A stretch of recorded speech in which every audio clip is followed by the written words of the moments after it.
Welcome friends. Today we move to active and passive voice exercise number 5 based on change of voice. Change the voice of the following sentences. दिए गए वाक्यों के voice में परिवर्तन कीजिए. जो sentence active voice में है उनका पैसिव बनाओ और जो सेंटेंस पैसिव वॉइस में है उनका एक्टिव बनाओ. आपको पहचानना है. ये बड़े आसान वाक्य हैं लेकिन आपका अभ्यास जो है आपकी परीक्षा देगा. प्राय 9th 10th और 11th तो ये क्या होते हैं और बोर्ड एग्जाम में सीबीएसई हो या स्टेट बोर्ड हो वहां पर प्राय पूछे जाते हैं. तो आपको इसकी तैयारी बहुत अच्छी करनी है और साथ ही जो कॉम्पिटेटिव एग्जाम की तैयारी कर रहे हैं उनको भी इन्हें 5 मिनट में यानी उसके अंतर्गत बनाना होगा. First sentence, we should worship god daily. Should worship modal के साथ फर्स्ट फॉर्म तो एक्टिव में है. अब आप क्या बनाओगे इसका? आप पैसिव बनाओगे. ये एक्टिव में था, आप इसका पैसिव बना रहे हो. We should worship god daily तो गॉड आएगा, ऑब्जेक्ट जो है पहले आ जाएगा. शुड वर्शिप, कैन वर्शिप, कोई भी सेंटेंस होगा. मे वर्शिप, माइट वर्शिप तो क्या होता है इनमें मॉडल में उसके बाद बी आता है और वर्ब की थर्ड फॉर्म. वर्ब की थर्ड फॉर्म तो पैसिव में आनी है तो गॉड को आगे ले जाओगे. गॉड शुड बी, ये है मेन चीज. बी जुड़ता है. क्या कहा हमने? Should be. और थर्ड फॉर्म क्या हो जाएगी? Worshipped daily. God should be worshipped या वर्ब डेली लाओगे. अब है बाय अस, हमारे द्वारा. लेकिन मुझे ऐसा लगता है कि कुछ सब्जेक्ट जो हैं जब ऑब्जेक्ट आते हैं तो उनके हाथ उनको लाना जरूरी नहीं होता है. बाय अस अगर आप कहते नहीं था हमको सिखा रखा है हमारे टीचर ने तो मैं आपसे अपील करूंगा कि आप इसको ब्रैकेट में रखिए. इसका यूज ही मत करिए. आपने कहा कि वी का अस कर देते हैं बाय अस, लेकिन ये उतना इंपॉर्टेंट यहां पर नहीं है. इसी से अंडरस्टूड हो रहा है कि गॉड शुड बी वर्शिप. भगवान की पूजा की जानी चाहिए. रोज भगवान की पूजा की जानी चाहिए. पर्याप्त है. By us, bye them, by him ऐसा नहीं लिखा जाना चाहिए. अगर आप बहुत से बड़े बड़े वाइस जो होते हैं वो अपना मन चेंज नहीं करते हैं तो मैं आपसे अपील करूंगा कि आप उसको ब्रैकेट में रखेंगे जिसका अर्थ है इसकी हमें आवश्यकता नहीं है. करेक्ट? अन्यथा क्या करोगे? इसे लिखोगे ही नहीं.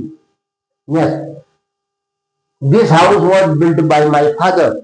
ये मकान मेरे पिताजी द्वारा बनाया गया था. ध्यान दीजिए, वॉज बिल्ट आया है, बनाया गया था. वॉज वेयर प्लस वर्ब की थर्ड फॉर्म आई है. तो इससे हमने अनुमान लगा लिया होगा कि वॉज वेयर थर्ड फॉर्म तब आती है जब एक्टिव में कोई सेंटेंस सेकंड फॉर्म में होता है.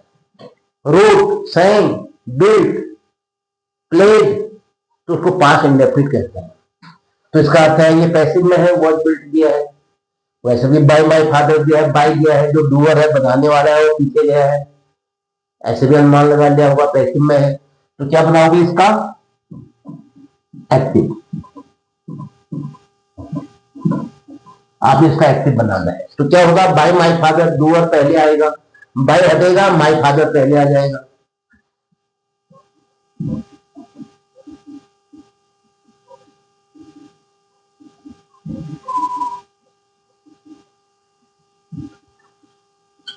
आपने कहा माय फादर पहले आ जाएगा. अब है देखो, वॉज बिल्ट आपने कहा था was were plus third form आती है कब? जब एक्टिव क्या होता है? Second form. तो सेकंड फॉर्म क्या होगी इसकी? बिल्ड से बना है. Build, built, BUILT. तो माय फादर बिल्ट, मेरे पिताजी ने बनाया था. दिस हाउस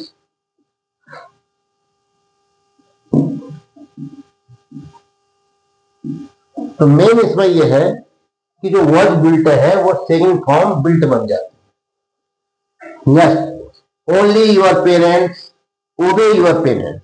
अपने माता पिता की आज्ञा का पालन कीजिए. ये ओबे वर्ब दिया है. ये क्या दिया है? वर्ब दिया हुआ है. तो वर्ब से जा रहा है go here, come here, sing a song, sit down, stand up. Run fast आदेश है ना, और वर्ब से शुरू हो रहा है, जो व्यक्ति सामने है उससे कहा जा रहा है। तो इसलिए ये वाक्य क्या हो गया, इंपेरेटिव सेंटेंसेस, आदेशात्मक वाक्य। तो हम क्या करते हैं, किससे शुरू करते हैं, इसका हम पैसिव बनाएंगे, ये एक्टिव में है।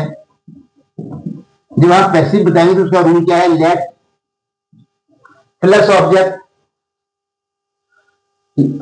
ओबे के बाद क्या है, यूर पेरेंट्स, तो यूर पेरेंट ऑब्जेक्ट है, इसको ले लूंगा let plus object your parent,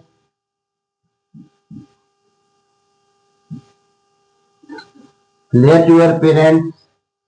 अब क्या आता है, लेट यूर पेरेंट के बाद क्या आएगा बताइए, ऑब्जेक्ट प्लस, क्या कहा था आपने, लेट प्लस ऑब्जेक्ट लिख दिया आपने, लेट भी लिख दिया ऑब्जेक्ट भी लिख दिया, लेट यूर क्या लिखा आपने, ऑब्जेक्ट भी लिखा, लेट भी लिखा, ऑब्जेक्ट भी लिखा, फिर आप क्या आएगा प्लस बी, बी अपने मन से लगाओगे, let plus object plus be plus verb की third form, let your parent be obeyed, obey तो पहले ही दिया था, let your parents be obeyed. क्या अर्थ हुआ इसका, आपके माता पिता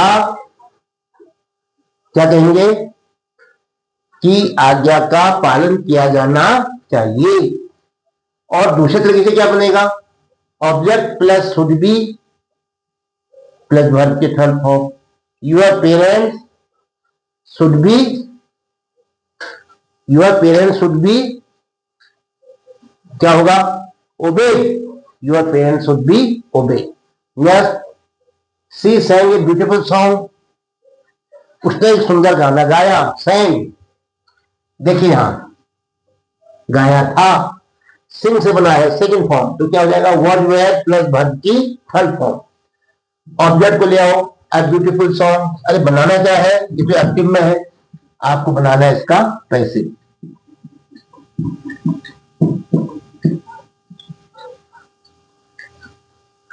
आपको क्या बनाना है, इसका पैसिव बनाना है।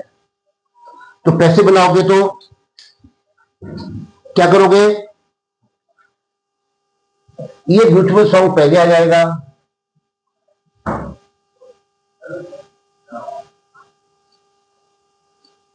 अ ब्यूटीफुल सॉन्ग, अब ये सैंग गाया था, क्या होता है इसका, वर्ड वेयर प्लस वर्ब की थर्ड फॉर्म, ए ब्यूटीफुल सॉन्ग के साथ वर्ड आता है, एक गाना है, और उसके बाद सिंग की थर्ड फॉर्म क्या होती है, sung, a beautiful song was sung by, she का क्या हो जाएगा,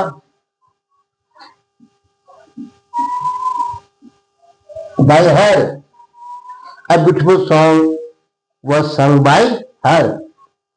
next, give a 10 rupee note to the beggar, give verb है, वर्ब से जो सेंटेंस शुरू होता है, वर्ब से जो सेंटेंस शुरू होता है वो क्या होता है, हमेशा इंपेरेटिव होता है।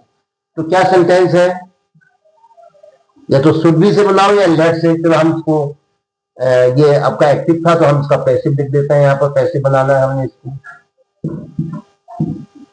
लेट, रूल बताओ क्या है, let plus object plus be plus verb की थर्ड फॉर्म, फिर से याद रखो, let plus object plus be plus verb की थर्ड फॉर्म। लेट ऑब्जेक्ट क्या है, give a 10 rupee note, 10 rupee note को ले लो, uh give let a 10 rupee note, let a 10 rupee note, अब बी आएगा, फिर थर्ड फॉर्म गिव की, given, let a 10 rupee note be given to the beggar.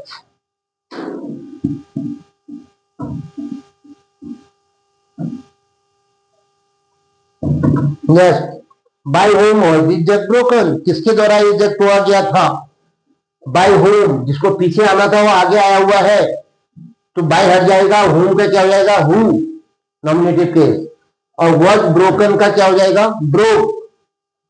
Was broken का क्या हो जाएगा, ब्रोक। और हु के बाद सीधे सेकंड फॉर्म आती है।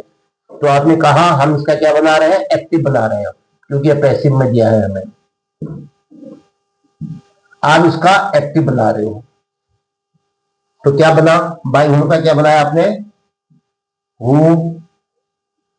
और वर्ब की सेकंड फॉर्म क्या आएगी, ब्रोकन। क्यों किया आपने ब्रोकन, क्योंकि इसमें क्या आया था, वर्ड ब्रोकन आया था।